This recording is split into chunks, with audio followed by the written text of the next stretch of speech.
হে আল্লাহ রাব্বুল আলামিন, এই পৃথিবীতে মানুষের শ্রেষ্ঠ সম্পদ, সবচেয়ে বড় নিয়ামত, সবচেয়ে দামি যে সম্পদ, এই সম্পদের আলোচনা করেছেন।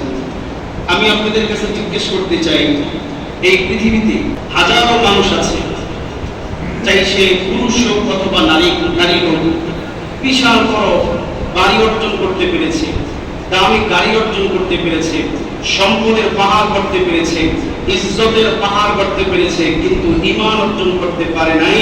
ওই ব্যক্তির ধন দৌলত ইজ্জত সম্মানের কোনো দাম আল্লাহর কাছে আছে?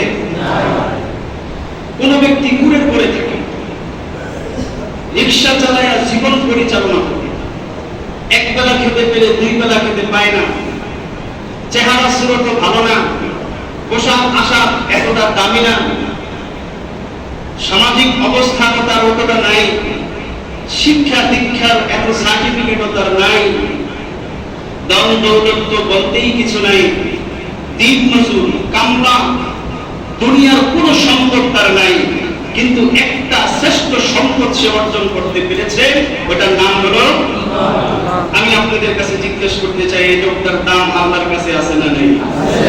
তাহলে মানুষের দাম বাড়ে আর কমে কিসের বদৌলতে? কন্যা কিসের বদৌলতে? ঈমানের বদৌলতে। ঈমান নাই তো সব আছে, শুধু ঈমানটা নাই আর বাকি সব তার আছে। আরেকটা লোকের কিচ্ছু নাই, শুধু কন্যা, শুধু কি আছে? ঈমান আছে। যার ঈমান আছে তার দুনিয়া আছে, আখিরাতও আছে। আর যার ঈমান নাই, তার দুনিয়া আছে, ওই ব্যক্তির একটা সময় দুনিয়াও থাকবে না, আখিরাতও নেই। কথা ঠিক না বেঠিক? এই জন্য সবসময় ঈমানটাকে রিনিউ করতে হবে। জাদ্দিদু ঈমানাকুম, ঈমানকে নবায়ন করুন। পাসপোর্টের মেয়াদ শেষ হয়ে গেলে পাসপোর্টকে কি করতে হয়? রিনিউ করতে হয়, নবায়ন করতে হয়। আল্লাহর নবীর হাদিস সাক্ষ্য দেয়, একটা লোকের সকালবেলা ঈমান আছে, ওই লোকটা বিকালবেলা বেঈমান হয়ে বাসর করতে আসে, বিকালবেলা ঈমান আছে, সকালবেলা আবার বেঈমান হয়ে যায়। নাউজুবিল্লাহ বললেন না? আরেক হাদিসের বর্ণনায় শেষ জামানার মানুষের ঈমানের অবস্থা হবে তো এইরকম যে মানুষের হাতের ভিতরে জ্বলন্ত কয়লা রাখাটা যেমন হবে, কচু পাতার উপরে পানি রাখাটা যেমন হবে, তাই আখিরি জামানার ওই মানুষগুলোর ঈমানের অবস্থা তেমনই হবে। যেই কোনো সময়, যেই কোনো কথায়, যেই কোনো কাজে, যেই কোনো মুহূর্তে, যে কোনো পরিস্থিতিতে ঈমানটা ঠাস করে জমিনে পড়ে যেতে পারে। কার কথা? নবীজির কথা। কার কথা? নবীজির কথা। আমি ভাবতে পারি, আমি তো হাজী সাহেব, আমার ঈমান নাই জানি। আমি ভাবতে পারি, আমি তো মসজিদের সভাপতি, আমার ঈমান নাই জানি। আপনার মতো আবু জাহেলও সভাপতি ছিল,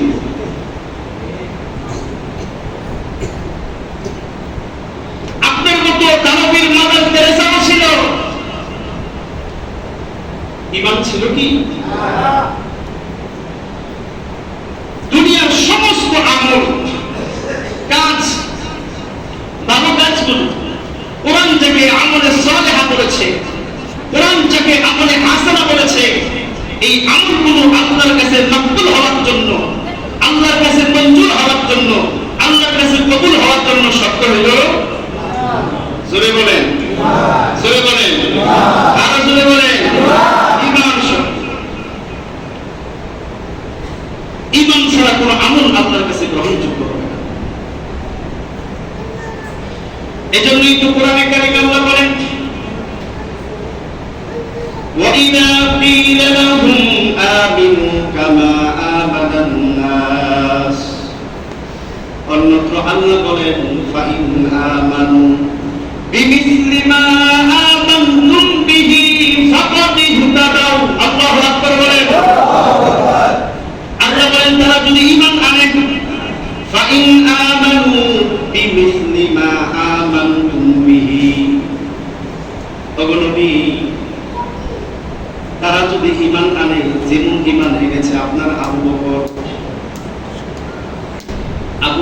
ঈমান আর আমাদের ঈমান সমান না কাছাকাছি? আবু বকরের ঈমান, আমি মৌলবীর ঈমান, উমরের ঈমান, মসজিদের সভাপতির ঈমান কি এক? জোরে বলেন, আরো জোরে বলেন।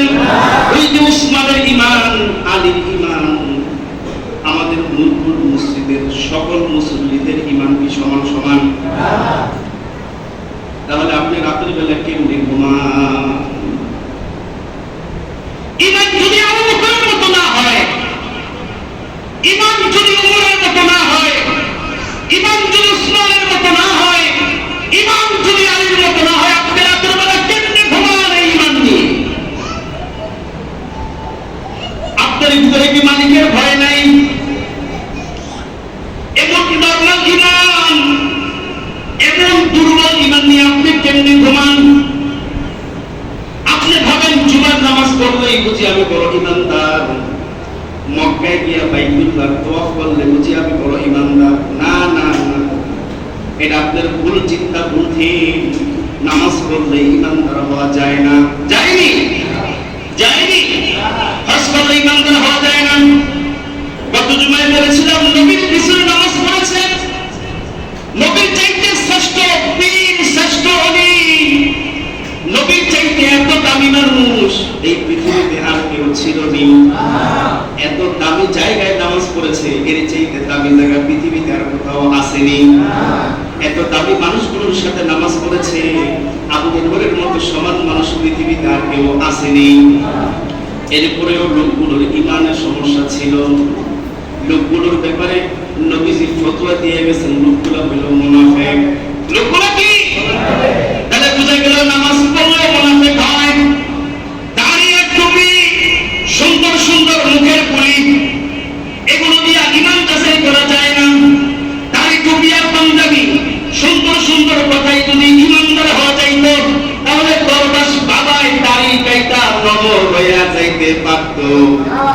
দরবাস বাবা খবর জানেননি? দরবাস বাবার নাম কি? সবাই বলেন। কিছু কিছু নাম মেমোরি থেকে মুইসা নতুন কিছু নাম ঢুকাইতে হবে। ফেরাউনের নাম কিছুদিন পর্যন্ত ডিকশনারিতে রাখেন, নমরুদের নাম কিছুদিন ডিকশনারিতে রাখেন, কিছু নারী আর পুরুষের নাম আবার নতুন করে মেমোরিতে ঢুকান। তারা ফেরাউনকে ছাড়াই আরো উঠে গেছে। নাউজুবিল্লাহ বলতে পারছেন না? কত তো বুঝতেছেন? আই এত সুন্দর দাড়ি, যে লোকটা হাজার হাজার মানুষের সামনে দাঁড়ায় সহি হাদিস শুনাইত, এই লোকটার পরিণতি কি? এর চাইতে চরম বাটপার চোর এই পৃথিবীতে আর কেউ নাই। নাউজুবিল্লাহ বলেন না? একলাই বাংলাদেশের গ্যাস সাধারণ চোর, সাধারণ টাকা। হায় হায় হায়, তাইলে দাড়ি টুপি আর নামাজ দিয়া ঈমান পূরণ করা যায় না? যায়নি যায়নি। সুন্দর সুন্দর পরিবার বক্তব্য মঞ্চে দাঁড়াইয়া দিলে ঈমান প্রমাণ করা যায় না। ঈমান বড় কঠিন জিনিস, ঈমান নরমাল কোন বিষয় না। ঈমান আনা বড় সহজ, কিন্তু ঈমানের হেফাজত বড় কঠিন কাজ। কেমন কঠিন? ঈমানের হেফাজত করেছিলেন হযরত বিলাল। নামটা কি শুনছেন নি কখনো?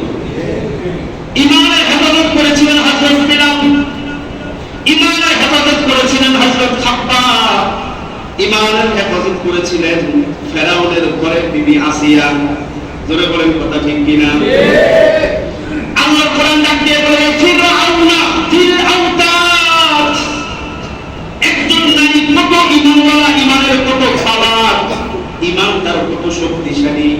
ও আমার মুরকুদের মুসল্লি ভাইরা, শুধু আসিয়ার জন্যই পড়েন, আমি তো দৃঢ় বিশ্বাস রাখি আল্লাহ আপনার হেদায়েতের ফয়সালা করে দিবেন। আল্লাহু আকবার। একজন নারী, তার ঈমান কত মজবুত ছিল। আর আমাদের ঈমানের পরদেশ বাবার ঈমান কাছাকাছি। এই ঈমান দিয়া জান্নাতের গ্রামে পাওয়া যাবে না, যাবে না। ঈমান যদি আবু বকরের মতো না হয়, ঈমান যদি উমরের মতো না হয়, ঈমান যদি আলীর মতো না হয়, ইমান যদি সাহাবীদের সাথে না মিলে ওই ইমান দিয়া জান্নাতের ঘ্রাণ পাওয়া যাবে না। না না, এত সোজা না জান্নাত, এত সোজা। উলাইকা আল্লাযীনা ইমতাহানা আল্লাহু কুলুবাহুম লিত-তাকওয়া। আল্লাহু আকবার বলে। আহাসিবান নাসু আন ইউতরাকু আন ইয়াকুলু আমান্না। কথাটা কার?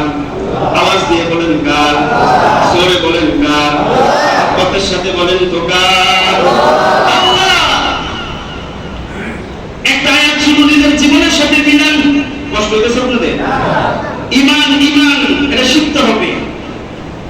ইমান শিক্ষার বিষয়, ইমানকে রিনিউ করার বিষয়, ইমান ধরে রাখার বিষয়, ইমানের হেফাজত করার বিষয়। আপনি দুনিয়ার একটা পচা জায়গা, দাম হবে 1 কোটি 2 কোটি টাকা। এই 1 কোটি 2 কোটি টাকার দলিল আপনি কেমনে হেফাজত করেন? বাবা রে বাবা, কত সিন্ধুকের ভিতরে এই পচা জায়গার দলিল হেফাজত করতে হয়। কেন? কেন? ভাই জায়গাটা 2-3 কোটি টাকার দাম। আপনার আমার একদম ইমানদারের ইমানের দাম 2 কোটি টাকার চাইতে কম।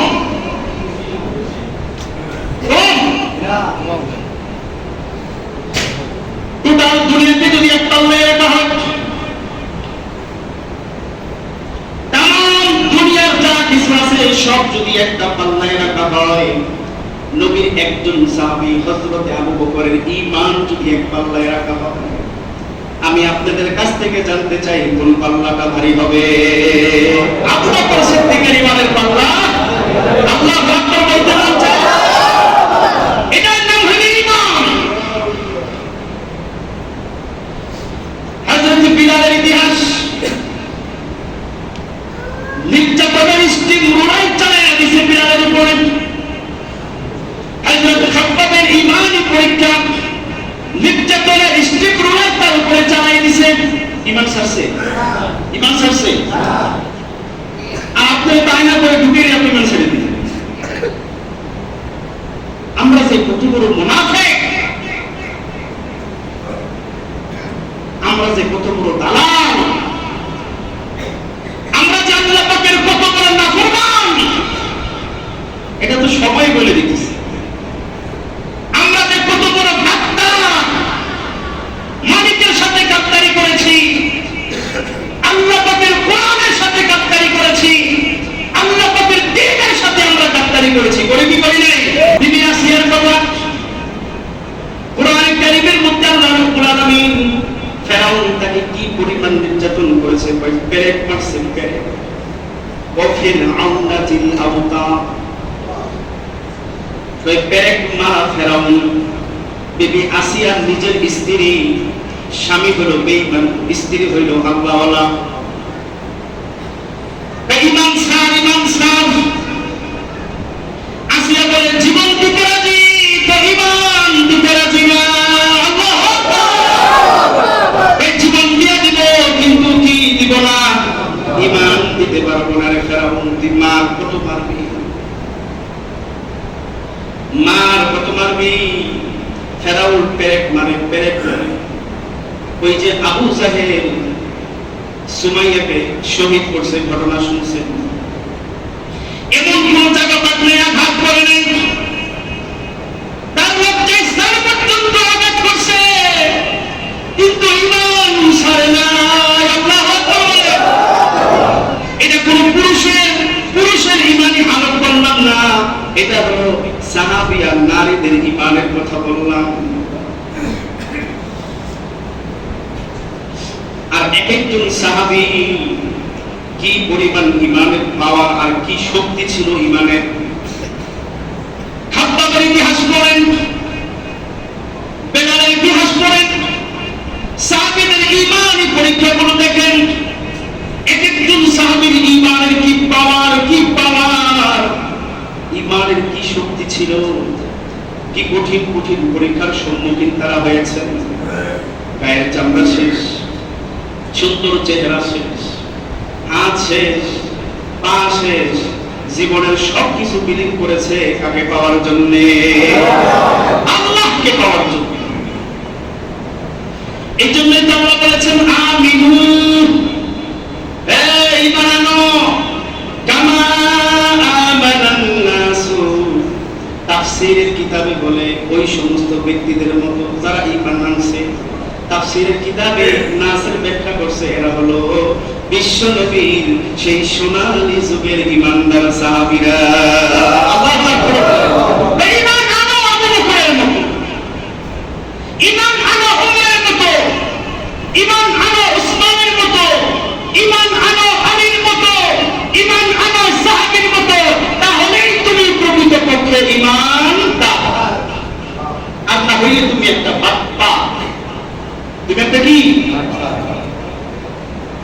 তুমি মাথায় টুপি লাগাইছো, মুখে দাড়ি রাখছো, গায়ে পাঞ্জাবি লাগাইছো, তোমার মাঝে আর দরবেশ বাবার মাঝে কোনো পার্থক্য।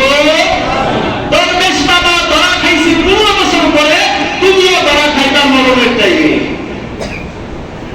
ঈমান নিয়ে কবরে যাওয়া সম্ভব হবে না। দুই ওয়াক্ত নামাজ পড়া মুমিন দাবি করার পাবলিক সমাজে আছে না নাই? সপ্তাহে একদিন নামাজ পড়ে ঈমানদার দাবি করার পাবলিক সমাজে আছে না নাই? হাজার হাজার অন্যায় কাজের লিডার, কিন্তু মসজিদে এসে ঢুকলে করবেন বাবা, আছে না নাই? এই লেবাস দিয়া জাহান্নামের আগুন থেকে বাঁচার কোনো সম্ভাবনা।